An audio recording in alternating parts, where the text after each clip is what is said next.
I am happy that now we have the way. The court has ruled that we now move together. And I want to ask all employers, all employees, to now we comply with the law.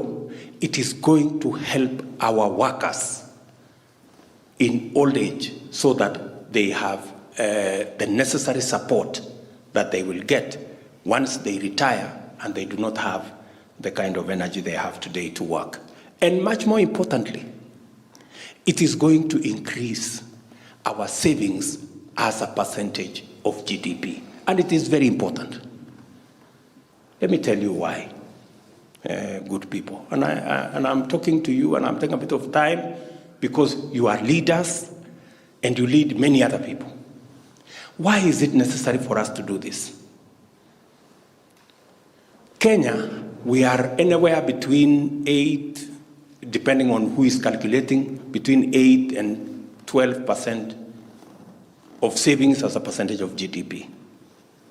The countries we are borrowing from money every day, morning and evening, China, for example, they are 55%.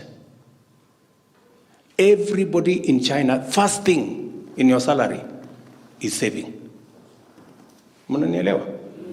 That is how we are borrowing money from China. And what are we doing? We are borrowing money from China. Hiyo pesa haikuji for free. Tunalipa na interest.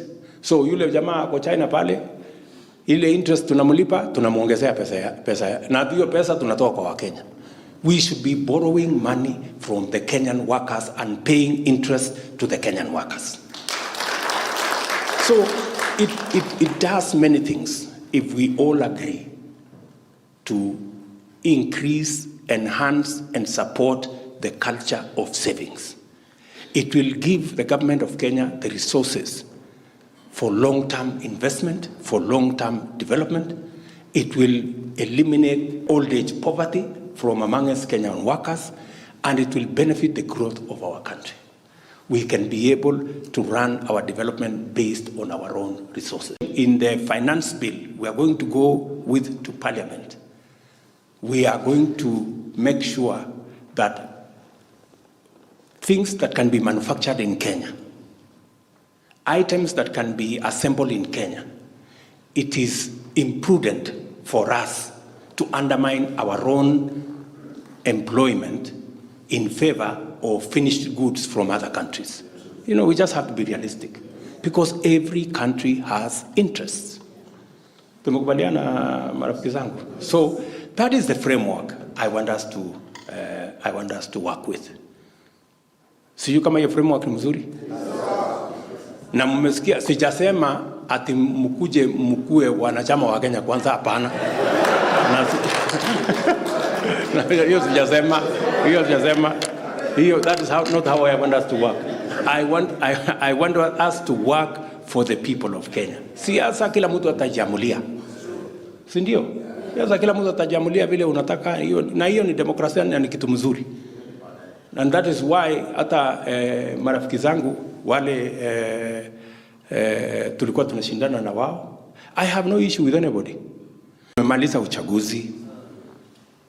Hata hii mambo inaendelea ya mkutano maandamano sijui wapi. It's part of our democratic space, there is no problem. Wacha kila mtu, bora mtu asiharibu mali ya mwingine, bora mtu asikoroge watu, kupiganisha watu. Anybody can say whatever they want. Because Kenya must move forward. We have no issue. I have particularly no issue.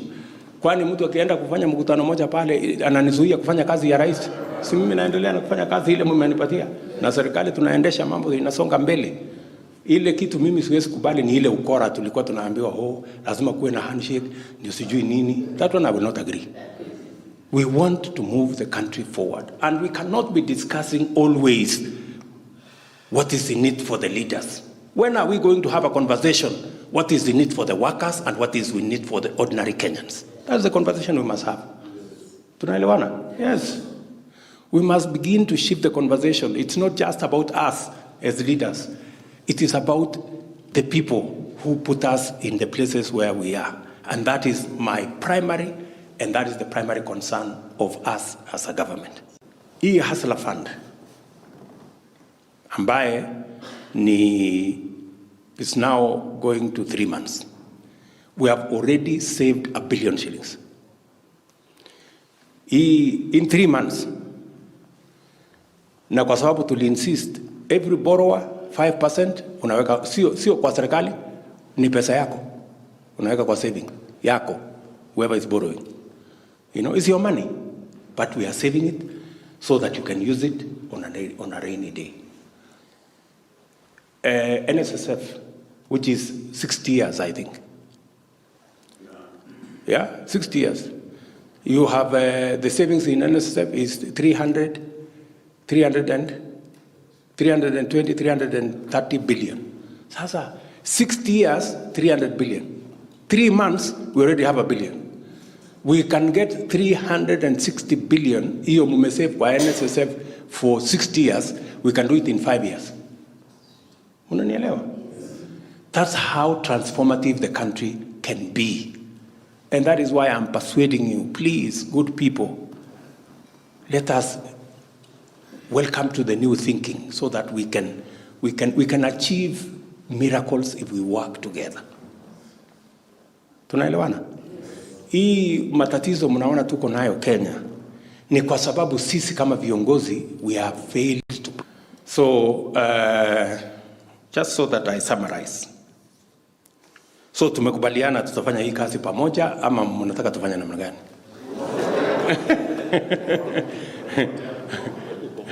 Kwanza mnielewe, mambo ya siasa tuache siasa. Hiyo siasa tutapambana huko baadaye. Sidio?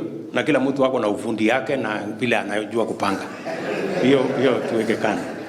Ile mimi nawauliza, tafadhali tufanye kazi pamoja, nyinyi mkirepresent wafanyikazi wa Kenya, sisi tukiendesha serikali, tufanye kazi pamoja, kubaliane na nyinyi ya kwamba tushirikiane, tuone vile tunaweza kuongeza wafanyikazi wa taifa letu la Kenya. We create more jobs so that we have more workers. Tumeketi chini na governors, tumesema tunatengeneza aggregation and industrial parks. Nia yetu wale watu wa leather. Leather is going to be one of our big issues. Textile is going to be one of our big issues. We cannot continue to import 15 million shoes every year when we can manufacture them in Kenya. Na tuko na ngozi. Tunachinja ng'ombe karibu 3 kila mwaka. Ngozi inapotea, inakuliwa na umbwa, inafanywa nini? And we can use hiyo ngozi ambayo tunatupa, tunaenda kununua viatu ya ngozi imetengenezwa na ng'ombe ya watu wengine, ngozi yetu tunaweka kwa mtaro. That's not intelligent. Sijui kama tunaelewana. I want you to work with us. Mambo ya employees wale wameajiriwa. Number 2, tukubaliane vile we will create more jobs and employ more workers for Kenya. Number 3, apart from salaries and all and the other things that are important, we make sure that we begin the culture of home ownership, and it should be championed by the workers' leadership like yourself.